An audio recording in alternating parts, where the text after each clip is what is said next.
Assalamualaikum warahmatullahi wabarakatuh. Terima kasih untuk sesi kedua ini. Yang akan presentasi adalah Ibu Rukasih. Untuk perkenalan dan selanjutnya monggo waktu sepenuhnya kami berikan sebagai ketentuan bahwa untuk presentasi ini kurang lebih dalam satu orang ada 15 menit. Bu Rukasih kami kasih waktu 5 menit kurang lebih untuk presentasi. Kemudian 5 menit untuk tanya jawab dan 5 menit untuk masukan atau saran dari Bapak Mentor. Untuk meningkat waktu, monggo waktu semuanya kami kembalikan kepada Bu Rukasih. Terima kasih. Assalamualaikum warahmatullahi wabarakatuh. Salam sejahtera bagi kita semua yang terhormat. Yang terhormat Bapak Muhammad Hidayat sebagai mentoring, dan yang terhormat juga Bapak Imam Haryadi selaku moderator, dan rekan-rekan orientasi P3K 2025 yang berbahagia dan kami banggakan. Perkenalkan, nama saya Rukasih di unit Puskeswan Karangjati dengan jabatan pengelola umum operasional. Di sini saya akan mempresentasikan hasil laporan saya yang berjudul Laporan Seminar Orientasi P3K tahun 2025 dengan Laporan Seminar Orientasi P3K tahun 2025 angkatan 32 Dinas Pertanian Perikanan Pangan Kabupaten Semarang.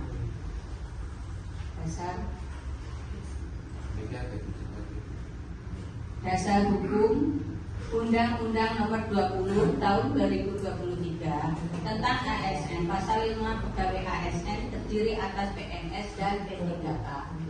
PP 49 Tahun 2018 tentang manajemen P3K, Pasal 39 44 pengembangan kompetensi. Perpres Nomor 38 Tahun 2020 tentang jabatan yang dapat diisi P3K. Perlan tahun 2020 tentang pengembangan kompetensi P3K. Perlan Nomor 289 Tahun 2022 tentang pedoman orientasi P3K. Dengan maksud dan tujuan orientasi, maksudnya di sini mempersiapkan P3K agar dapat melaksanakan tugas pokok dan fungsinya dengan baik, bekerja dengan cermat serta efektif. Tujuan pengenalan tugas pokok dan fungsi ASN, pengenalan nilai dan etika pada instansi pemerintah, mampu mengaktualisasi nilai-nilai dasar ASN berakhlak. Laksanaan kegiatan waktu 27 Oktober 4 November 2025, Zoom meeting 27 sampai 30 Oktober 2025, mentoring 31 Oktober sampai 4 November 2025, seminar di hari ini 5 November 2025. Tempat seminar PTD Puskeswan LBH dan Pasarhewan Dinas Pertanian Perikanan dan Pangan Kabupaten Semarang. Rencana hasil kerja: 1. Kegiatan menyelenggarakan pengelolaan administrasi umum, kepegawaian, perlengkapan dan barang Puskeswan. Tahapan kegiatannya membuat dan menyusun serta melaporkan pengelola administrasi umum, kepegawaian, perlengkapan dan barang Puskeswan. Topiknya 6 kegiatan. Penerapan nilai berakhlak akuntabel. Saya bertanggung jawab sepenuhnya terhadap kepercayaan dan diberikan atasan. Kompeten, saya akan terus belajar, mengembangkan kemampuan serta berinovasi untuk memberikan kinerja terbaik. Kolaboratif untuk membangun kerja sama tim yang sinergi untuk tujuan bersama. Kedua, melaksanakan pemeliharaan gedung, bangunan dan barang puskeswan dengan tahapan kegiatan menciptakan dan mewujudkan terlaksananya pemeliharaan gedung, bangunan, dan barang puskeswan. Outputnya 6 kegiatan. Penerapan nilai berakhlak, akuntabel, berusaha bertanggung jawab terhadap lingkungan kerja supaya aman dan nyaman, kolaboratif, tetap bekerja sama dengan rekan kerja dan tamu.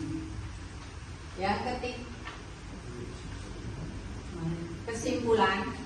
Jadi kesimpulan sini dari laporan tadi, P3K dihadirkan dalam bentuk sebagai dari kebutuhan pemerintah yang mendesak untuk memenuhi kebutuhan SDM yang mumpuni dan profesional, karena selama ini kompetensinya tidak banyak didapatkan pada PNS dan setiap P3K berhak untuk mendapatkan pengembangan kompetensi.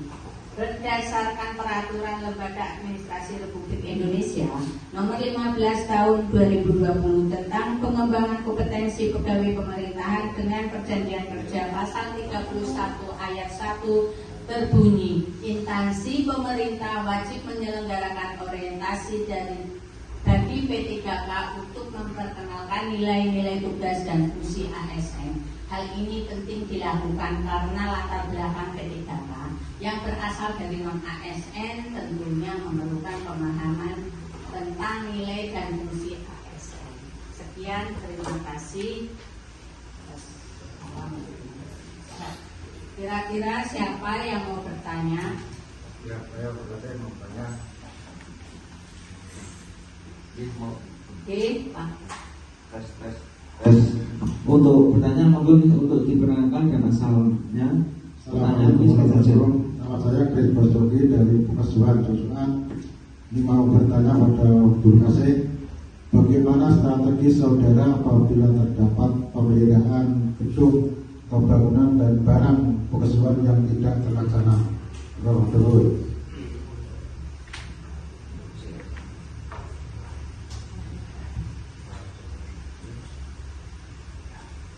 Ya Pak, dari Pak Kris Basuki Puskeswan Susukan tadi menanyakan bagaimana strategi saudari apabila terdapat pemeliharaan gedung atau bangunan dan barang puskeswan yang tidak terlaksana. Kan kami jawab ya Pak, kita dengan cara identifikasi dan analisasi masalah secara audit kondisi, yaitu melakukan peninjauan dan pendataan ulang secara menyeluruh terhadap kondisi gedung bangunan dan inventaris barang puskeswan. Kira-kira gimana Pak? Bukan saya gimana sudah. Ya, terima kasih. Sekian Pak waktunya. Assalamualaikum warahmatullahi wabarakatuh. Terima kasih. Dari satu pertanyaan, ada lagi nggak? Tidak ada ya? Oke, terima kasih. Kalau tidak ada, untuk sebagai penutup, monggo dari Bapak Mentor untuk memberikan masukan atau bocoran.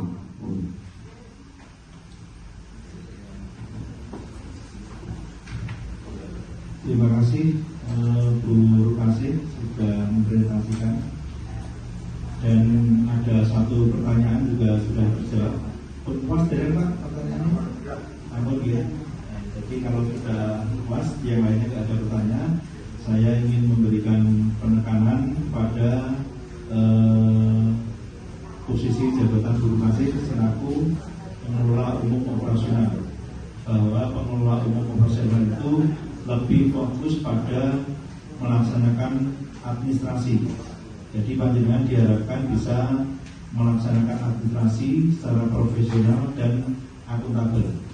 Selain itu, panjenengan juga menjadi pemenuhan kebutuhan pemerintah, diangkat menjadi P3K, yang diharapkan P3K itu bisa sesuai dengan harapan, yaitu P3K yang berakhlak, termasuk di dalamnya meningkatkan potensi diri, kemudian berinovasi. Meningkatkan potensi diri bisa melalui dari pembelajaran formal ataupun pembelajaran yang sifatnya non formal.